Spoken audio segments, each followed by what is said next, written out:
తీసుకోవాలి. అక్రమంగా తొలగించిన మైక్రోబాక్స్ కార్మికులను విధుల్లోకి వెంటనే కఠిన చర్యలు తీసుకోవాలి. యాజమాన్యంపై కఠిన చర్యలు తీసుకోవాలి. మైక్రోబాక్స్ యాజమాన్యంపై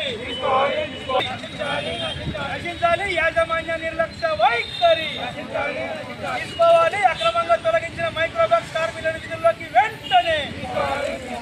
కొండాపూర్ మండలంలోని మల్లెపల్లి గ్రామ పరిధిలో గల మైక్రోబాక్స్ పరిశ్రమల్లో 13 మంది కార్మికులను 8 నెలల నుండి అన్యాయంగా అక్రమంగా యాజమాన్యం తొలగించింది. ఇది సరైంది కాదు. వెంటనే తొలగించిన కార్మికులను డ్యూటీలోకి తీసుకోవాలని, కార్మికులకు న్యాయం చేయాలని చెప్పేసి గత 3 రోజుల నుండి కలెక్టర్ ఆఫీస్ ముందు సిఐటి ఆధ్వర్యంలో రిలే నిరాహార దీక్షలు కొనసాగుతూ ఉన్నాయి. 3 రోజులైనా జిల్లా అధికారులు కానీ లేబర్ అధికారులు కానీ స్పందించడం లేదు. ఇది సరైంది కాదు. వెంటనే జిల్లా యంత్రాంగం, లేబర్ యంత్రాంగం కదిలి స్పందించి కార్మికులకు న్యాయం చేయాలని చెప్పేసి ఇవాళ మేము కోరుతా ఉన్నాం. పరిశ్రమలో 13 మంది కార్మికులు గత 26 సంవత్సరాల నుంచి ఉత్పత్తిలో పనిచేస్తూ మరి పరిశ్రమకు లాభాలు తెచ్చిన పరిస్థితి ఉంది. ఒక చిన్న ఘటనతో తప్పు లేకుండా కార్మికులను టర్మినేషన్ చేశారు.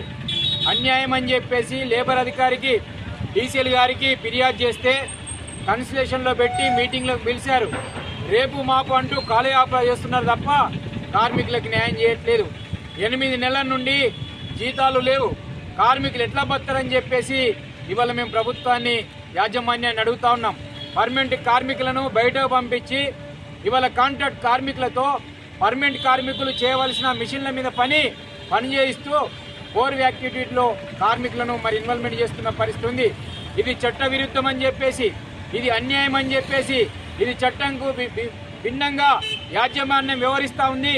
యాజమాన్యం మీద చర్య తీసుకోవాలని చెప్పేసి లేబర్ అధికారులకు, కలెక్టర్ గారికి దృష్టికి తీసుకెళ్లి వినతి పత్రాలు ఇచ్చినా ఎక్కడేసిన గొంగడి అక్కడే ఉంది. అంటే సంగారెడ్డి జిల్లాలో కార్మికులకు యాజమాన్యాలు అన్యాయంగా, అక్రమంగా రోడ్డు మీదకి పంపించి రోడ్ల మీదకి వదిలితే జిల్లా యంత్రాంగం కానీ ప్రభుత్వం కానీ పట్టించుకోవాలని చెప్పేసి మేము అడుగుతా ఉన్నాం. ఇప్పటికైనా కార్మికులకు న్యాయం చేయాలి. కార్మికులకు అక్రమంగా తొలగించిన యాజమాన్యం మీద చర్యలు తీసుకోవాలని చెప్పేసి మేము అడుగుతా ఉన్నాం. 8 నెలల నుండి జీతాలు లేవు, ఇబ్బంది పడుతూ ఉన్నాం. అందుకే జీతాలు ఇవ్వాలని చెప్పేసి ఈరోజు 3వ రోజుగా ఆకులు తింటూ మళ్ళీ వాళ్ళ నిరసన చేయడం జరిగింది. ప్రభుత్వము, లేబర్ అధికారులు స్పందించి వెంటనే సమస్యను పరిష్కారం చేయాలి. లేనట్టయితే సిఐటి ఆధ్వర్యంలో జిల్లాలున్న కార్మిక వర్గాన్ని తీసుకొచ్చి వీళ్ళకి అండగా పెద్ద ఎత్తున పోరాటానికి సిద్ధమవుతామని చెప్పేసి హెచ్చరిస్తా ఉన్నాం.